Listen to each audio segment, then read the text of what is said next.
আজ আমি রান্না করছি দুধ দিয়ে লাল সেমাই। প্রথমে আমি 1 লিটার তরল দুধ দিয়েছি।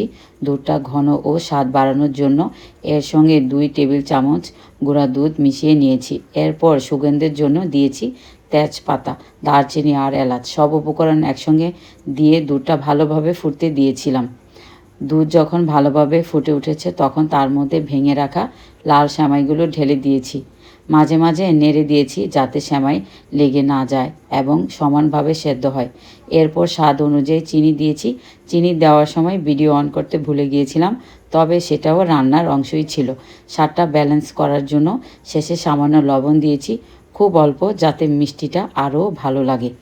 এরপর মাঝারি আঁচে রান্নাটা হতে দিয়েছি যতক্ষণ না সেমাই নরম আর দুধটা সুন্দরভাবে ঘন হয়ে আসে।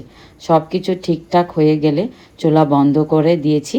তারপর 2 চামচ ঘি দিয়েছি স্বাদ বাড়ানোর জন্য।